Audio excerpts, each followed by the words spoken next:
I'm Mike Dimas, and this is Pinball Shenanigans.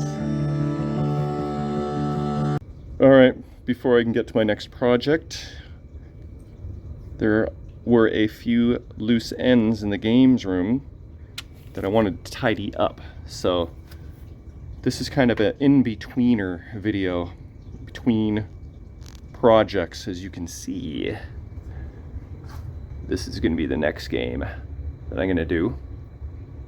But in between projects, I just feel like it's a good opportunity and time to just work on any little tweaks and things in between, because this is like really fun, exciting stuff. So I kind of feel like I gotta do my work before I can do my play, kind of thing. Some of these, tweaks are not as fun as busting out a friggin' Circus Voltaire. So Quicksilver, I just had a switch that was not 100% registering. I just cleaned and adjusted that. And same with the eye lane. Every once in a blue moon, that wasn't registering. So I adjusted those. And then my flippers were kind of on like a hair trigger. You just kind of breathe on them and they would flip. So I gapped them a little bit wider. There's brand new switch contacts in there. Brand new cabinet switches, and so I spread them out a little bit, but that didn't seem to affect it. So what it was is that these do not have any springs in them, these flipper buttons. So the blade on the back side, so you got two blades here, I actually bent the back blade towards the flipper button a little bit to add that extra little bit of tension so that it just didn't like press so easily.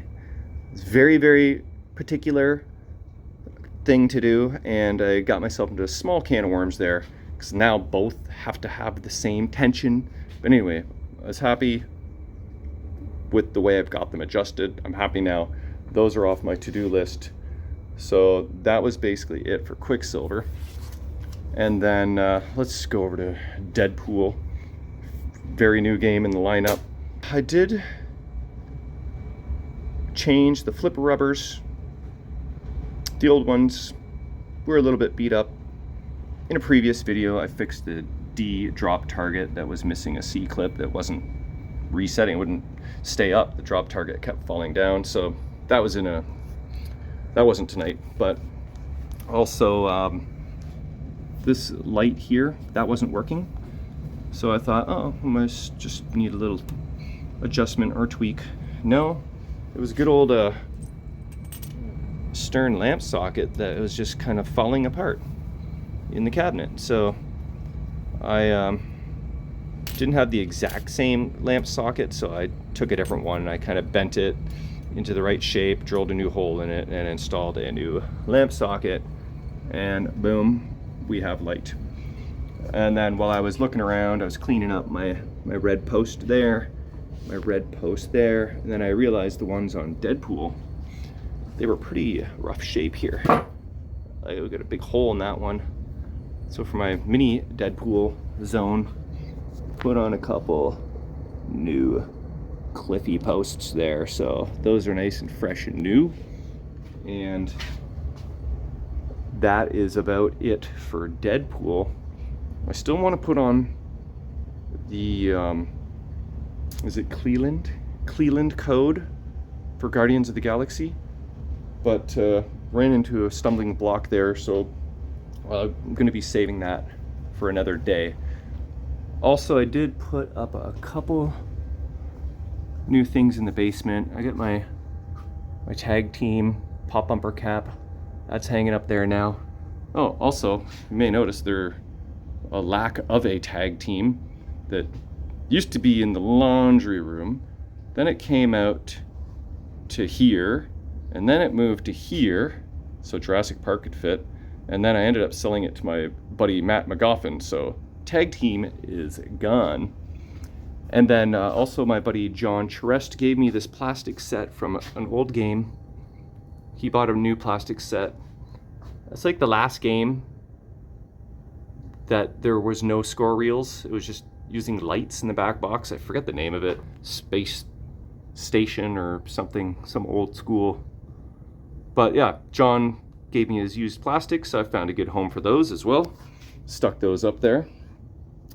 And then as for Jurassic Park, very new game in the lineup. I did a few miscellaneous things, see if I can remember them all. One thing is that these were the instruction cards it came with. These are actually, I was going to say Greg Ben's cards, but they may not be. They're pretty friggin' close, but you can see there is a difference. So I got these today from my buddy Greg Benz. He makes and prints these. He designs them. Go to pinballcards.com and he has them for all kinds of machines, and they're like 20 bucks. Cut, printed, and beautiful. So I installed those.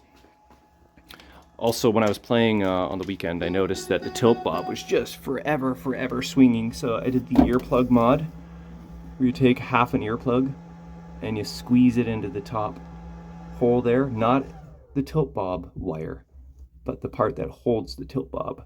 You just stick a earplug in there and then the tilt bob settles a little quicker. They used to do it at tournaments a lot, and then I don't know, now they're not doing it because, you know, people will move the machine and still wait 10 minutes to play their ball, so it wasn't necessarily effective. And oh yeah, so the other thing is thanks to Pat from Pat's Arcade. He gave me a few tips on this game, actually. It was very helpful. In order to change my speaker lights, I actually needed to fold down the LCD screen, the speaker panel, so I could access the like receiver with the remote. So I folded it down, then I could change it to like 20 different colors, and as you can see, I settled for green. It was on red when I got it, so I was able to tweak that. Another thing I did was, this was recommended by my buddy Shiny Boy, who owned a Jurassic Park. He said, check on your captive ball, which is the front one, and make sure it is nice and tight, because otherwise it could shear right off. And sure enough, it was loose, so just got a nut driver underneath, held the ball from the top side and tightened that sucker right up, so that is good to go. And oh yeah, I did also learn that this T-Rex here has a custom paint job. I just assumed with the moving T-Rex mod that it came with a new T-Rex head, and I thought that was that, but no. You actually use the original sculpt and just put it on the motor and whatnot and wire it all up. So I learned something new. Again, that was Pat. Thanks for pointing that out. So custom painted T-Rex head. And I had this guy moving like crazy during a track mode. I'm like, that's a good way to wear out a motor. And Pat suggested that it is tied into the start button. So you go into the settings and you can find the, you know, the start button will be flashing during a track mode. So you turn that off because it's tied into that, and voila, we don't have moving T-Rex during a track mode. I don't find that necessary, so just you know, minor little tweaks and adjustments.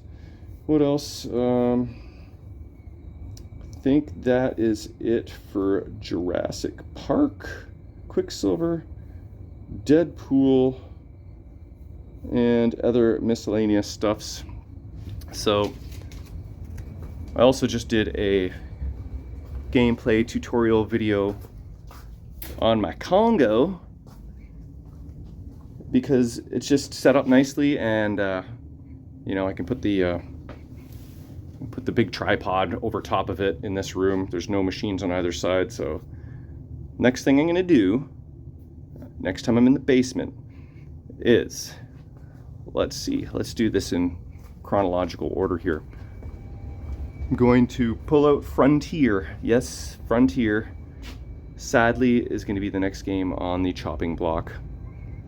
I'm going to pull him out, put him there, eventually put him up for sale. Then I'm going to take Congo from the back room, That is going to be Congo's new home. Frontier will be in the aisle up until I sell it. And then Circus Voltaire will make its way into the back room. And then I shall begin tearing that bad boy down. I'm very excited about it. So that is it for tweaks and adjustments in the basement. Just thought I would give a little update. So we'll see you soon.